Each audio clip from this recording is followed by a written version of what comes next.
what was on top, and then one of the shelves behind. And I've got 12 books to talk about today. Very quickly, someone pointed out in my last video that this microphone, because it's incredible, picks up everything, and was literally picking up the ticking of my clock. So the clock has been removed and is currently outside my door thinking about what it did. So hopefully that noise is gone now. But yeah, let's get straight on with the unhaul. The first book that I have to unhaul is Too Late by Colleen Hoover.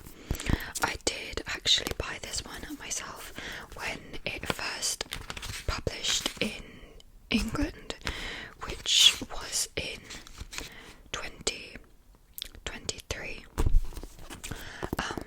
But I just don't have any interest in reading Colleen Hoover anymore. Like, I read a few of her books over lockdown when she got really popular on TikTok in 2020, but like, they're so hit or miss for me. They are either like great and I give them 4 or 5 stars, or I absolutely hate them and they get 1 star, and there's no in between, and they are mostly all 1-star books for me, and so I'm just not really interested in reading Colleen Hoover anymore. Yeah, she's also, you know, said some things, written some things that I don't necessarily love. So yeah, we are just purging my shelves of the unread books of hers that I have. This one, out of all of them, was the one that I was like most interested in, because one of the Colleen Hoover books that I do like and I stand behind liking is Verity. I thought that one was well done, and this is a thriller, and so I was thinking like maybe it would give me like Verity vibes, but like I don't want to have to read it to find that out, so I'm just gonna get rid of it. But this is Too Late. I'm very interested if any of you have read any of the books that I am getting rid of. If you did want to let me know what you thought about them, maybe you could change my mind, but yeah.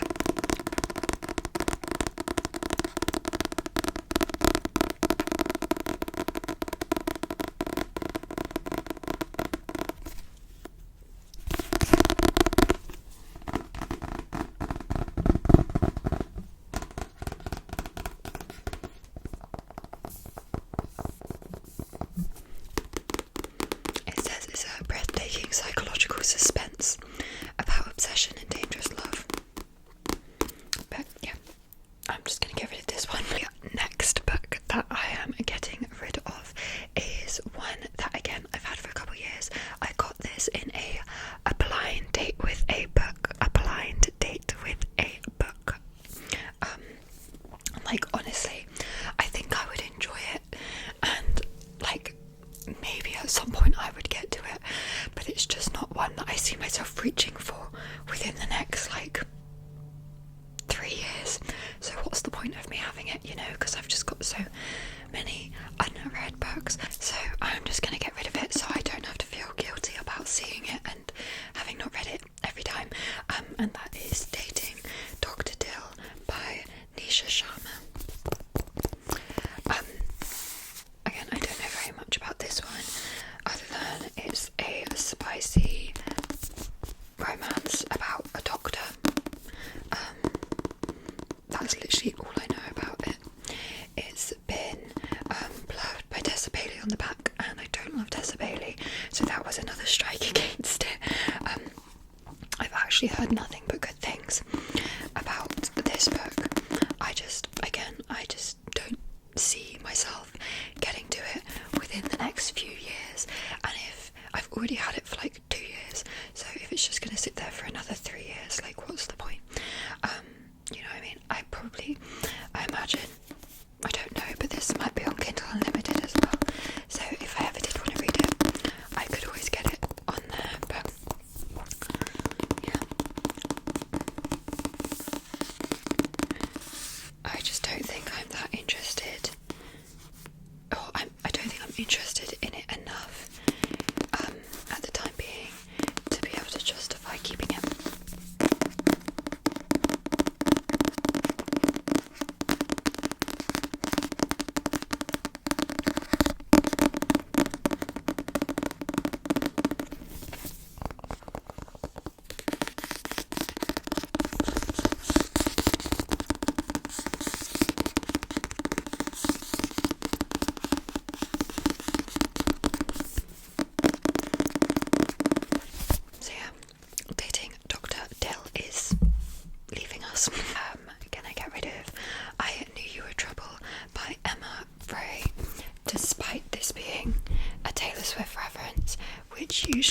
mean that I would keep it.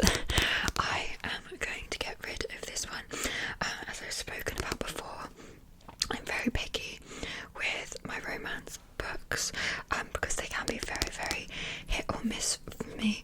I'm way more of either a romantasy girl or a dark romance girl. I'm not really that much into like the cute fluffy rom-com type books unless it's Ali Hazelwood. So what's that about? But yeah, they're usually like 3-star reads for me, and I just think if I know, or I don't know this would be a 3-star, but if like I feel in my bones that this is just going to be like a middle of the road book for me, and why keep it, you know? I think it's like a one of them is famous trope. Yep, Lexi is an Oscar-winning documentary director. Oh, maybe they're both famous. I think she's a director and he is in a boy band. But yeah, it's just not really my type of romance, and so I'm just going to give it to a charity shop so someone who can buy it, who is their type of romance. But I do enjoy the Taylor Swift reference.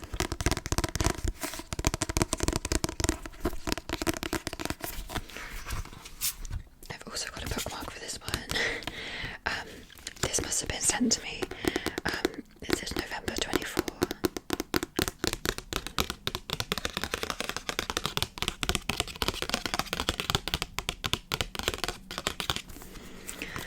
Honestly, like, it does sound like a decent romance. I know it's not really my type of romance, so I'm gonna get rid of this one.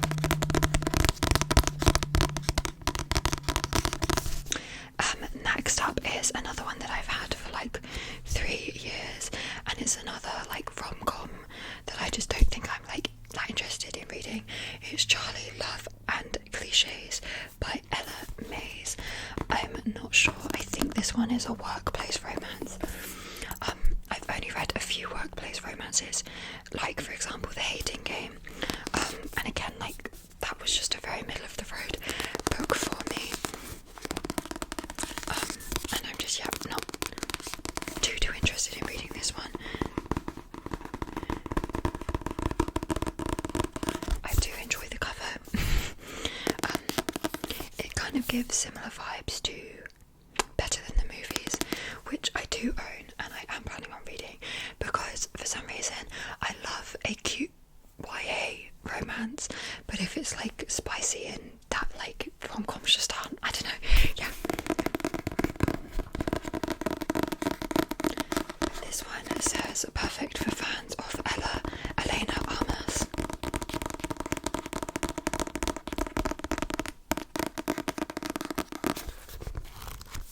I got this book at a TikTok shop book event where they just literally laid out so many books, and it was so overwhelming, and there were so many that I just took.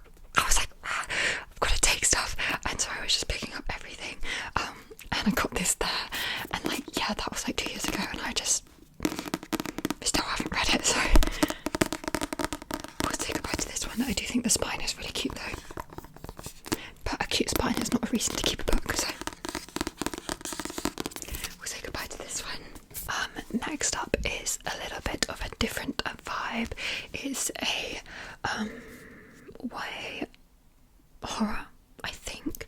It's 13 nightmare-inducing stories from the queens of YA suspense called A Taste of Darkness, and it's got all of these authors in it, including, but not limited to, Catherine Foxfield, Melinda Salisbury, Cynthia Murphy, Rosie Talbot, Louise Stowell. So like a stacked cast, but short stories aren't really my thing. I find that I never really enjoy bind-ups of short stories because just as you're getting into the book, it's done, and then you move on to another one. It might be fun fun to read over like October, Halloween time. But yeah, I just know short stories for the most part aren't really anything that I'm ever going to reach for, and I've come to terms with that, and so I'm going to be giving this one to a charity shop where someone who does like short stories can find it. Everyone that I've heard talk about this though really loved it, so I'm sure it's really good. Just as I've said so many times, I've got so many books. I'm also currently in the process of buying a house, and the thought process of taking all of the books behind me plus 200 plus unread books does not fill me with joy, having to move them all. So that's why I'm slowly going through at the minute and purging my unread books so I don't have as many to take with me.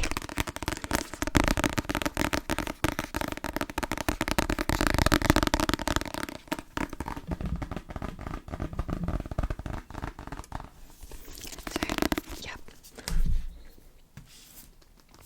Next up is one that I found years ago whilst I was still at university in a charity shop, like the local charity shop for my uni, which, by the way, I missed that charity shop. I found so many great books in there because it was just the shop where all of the uni students would go and give their unread books to, so it was great. And this is one that I found in there that I had seen some stuff about online, and so because it was like £1 from a charity shop, I picked it up. But I just don't think I'm ever going to get around to it, and that's After Love by Tanya Byrne, which is a YA sapphic romance. It's completely destroyed because as it was born from a charity shop.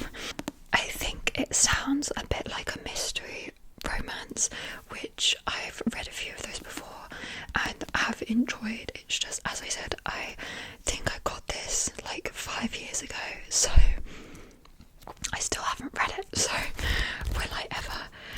Probably not. But after love, not even death will tear them apart. I do think the cover of this is really, really pretty, and I think that's probably what made me buy it. But yeah, it sounds like there's an accident as she is breaking glass. She's made it, she made it, she's still here, or is she? Oh yeah, so it's the type of thing of like, she was in a car crash, she thinks she's still alive, but is she still alive? I mean, I just love all of these. I'm like, they sound good, but I just know I won't ever get around to reading them. So yeah, this one is unfortunately being sacrificed.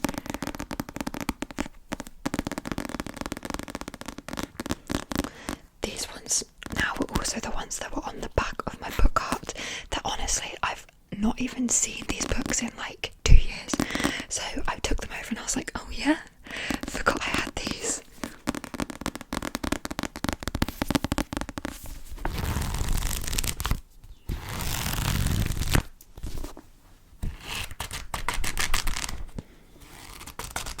I keep looking up to check the time, but obviously my clock is having a timeout. So I've got a watch, I could check that. It's 11:36.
it's not for me.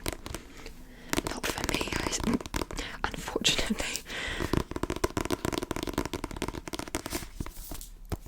I think the cover of this is super cute though, not the spine. I don't like the spine.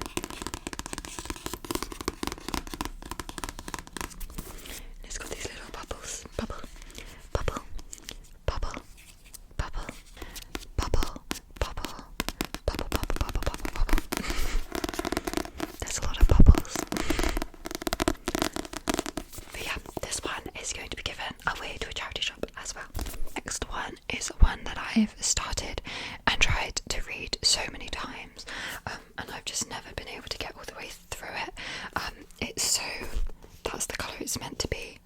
It's so sun damaged, just for how long I've had this on my shelf. Again, I think I have had this for about 5 years, and I've tried to read it about 3 times. You can even see like the indentation of where my bookmark was. But that's You Should See Me in a Crown by Leah Johnson, which is a YA contemporary book. I remember like enjoying what I was reading.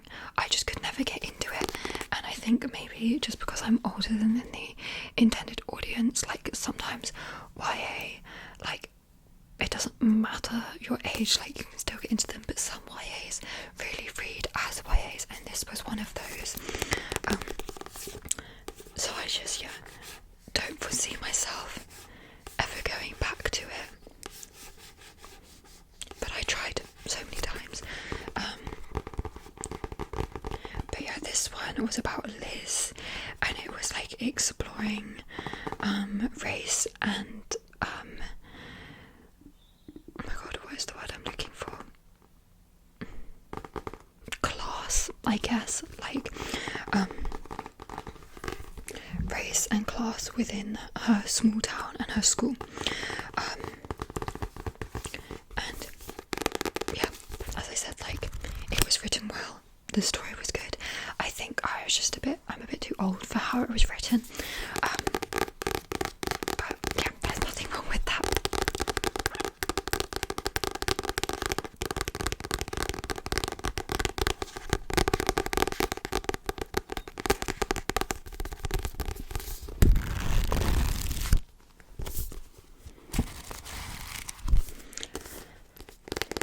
I'm gonna need to have a few trips to the charity shop after this. I just know the charity shop hates to see me coming because they get like a whole load of romance. The charity shop that I go to, it doesn't have a romance section, so they just gonna have to put them out where they can, so I know they hate to see me coming. The next one is another YA romance that's called Lose You to Find Me by Eric J. Brown. This one is a queer romance that I believe was all to do with baking. Tommy D's dreams of being a chef.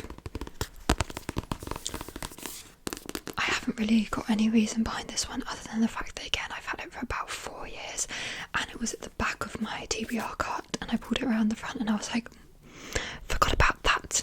And like, if I've not thought about these books since I got them. But again, I've only ever heard good, like really good things about this book. I just know I won't ever get round to it. I really love the cover though. I love the colour palette, the green and the purple. The green and the purple, the purple, the purple, the purple. It's really pretty. It's like weirdly sloping that way.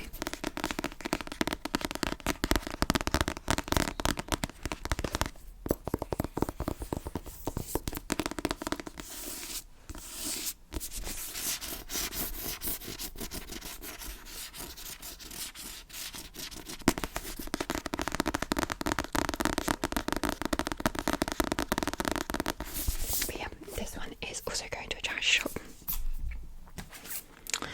Next up is one that honestly I completely forgot I had, and as Going Dark by Melissa de la Cruz. I actually think this sounds decent, but I've read another book by this author, which was Alex and Eliza, and I really did not get on with Alex and Eliza at all.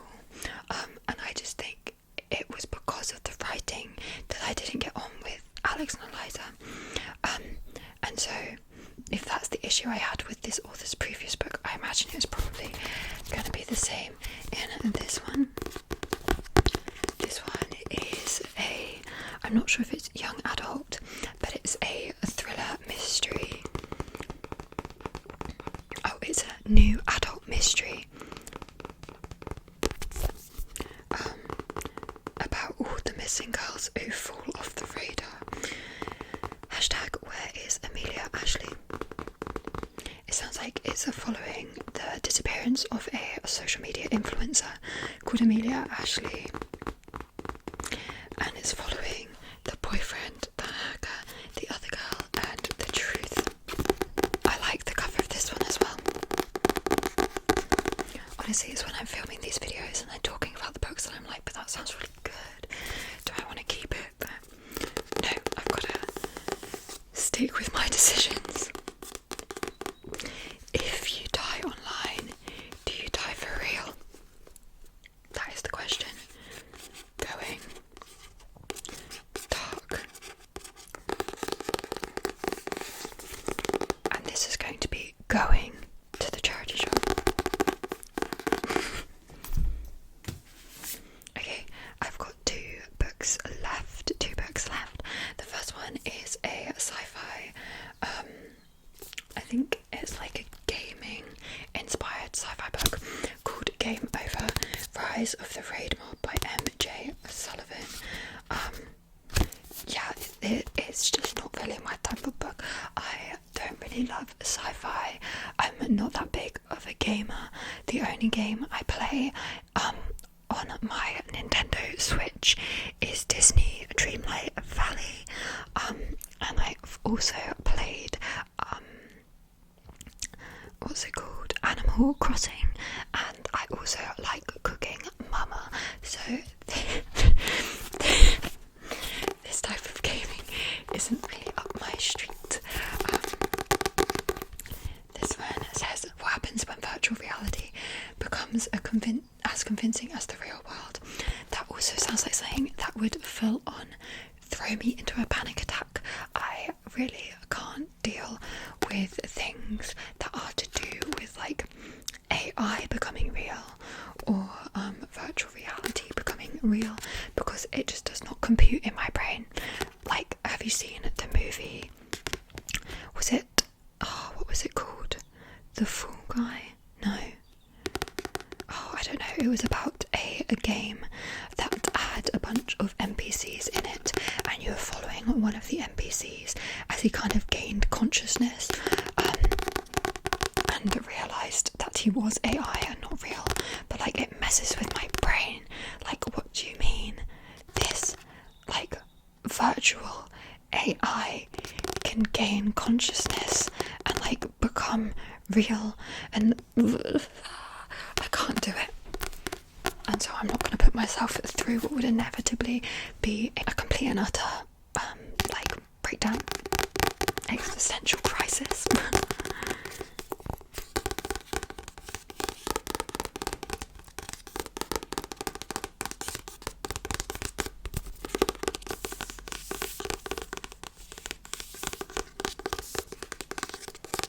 I like how this one sounds though.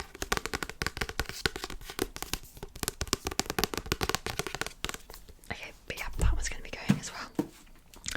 And then finally, the final book that I have to unhaul today is The Glutton by A.K. Blakemore. This one is a adult fiction book that I don't know an awful lot about. It says it's a novel of desire and destruction in revolutionary France, based on the true story of one man with an insatiable hunger. My colleague at work read this absolutely loved it, but we've got very different reading tastes, and honestly I think the fact that she loved it probably means I will hate it.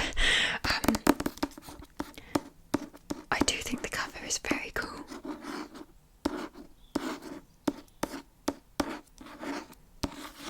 With the little wrapped. But this is me adding some diversity into the charity shop books. Some sci-fi and fiction. Literary fiction.